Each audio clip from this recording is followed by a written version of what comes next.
Bonjour, cette semaine, le site, on m'a demandé de changer l'API de calque résidentiel pour seulement calque, puis après ça mettre un paramètre par la suite. Donc j'ai créé un paramètre building type. Donc dans mon postman, quand je mets deux points building type, ça me crée ici un path variable que j'ai mis résidentiel. Donc quand il prend résidentiel, il s'en va dans mon validateur que j'ai fait ici.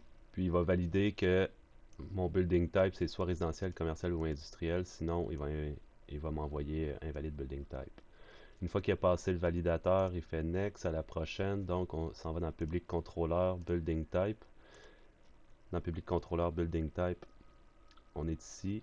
Donc on ouvre, on rentre dans ma fonction. J'ai fait comme condition que si building type donnait résidentiel, il m'envoyait dans le calcul résidentiel quote qui est ici.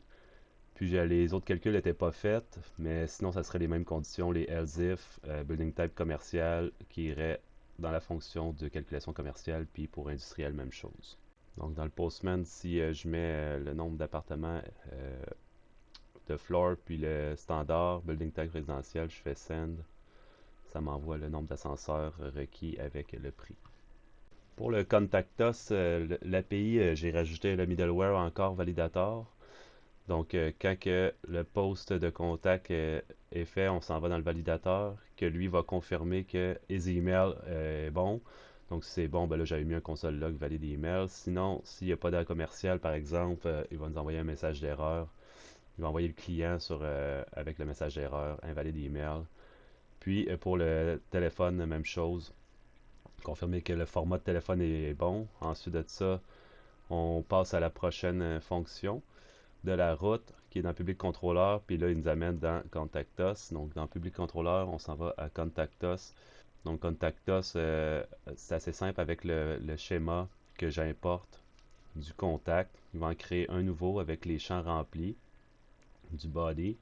Puis si justement le message est bien envoyé, tous les champs sont remplis, un message d'alerte va être envoyé pour dire que le message est envoyé.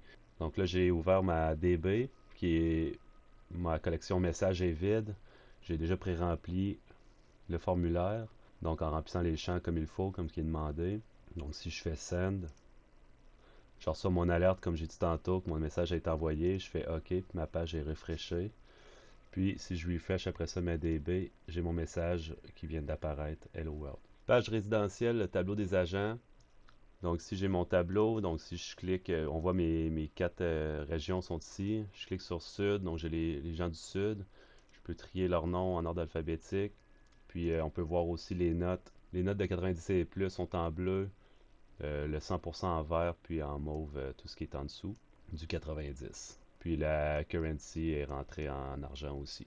Pour les tests unitaires, on avait le status puis erreur à tester. Donc, pour le status, ben, dans le fond, c'est de confirmer que le message qui va être envoyé va être celui-là, avec les données. Donc, si je m'en vais dans ma page test, on voit ici mon contexte statut. Donc, la fonction statut ici va être testée.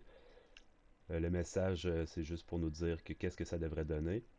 Puis ensuite, il a fallu créer la variable message, qui est environ en fait le même message que la fonction sur l'autre page. Puis elle passe à travers les conditions. Puis pour erreur, même principe, je dis à quoi je m'attends.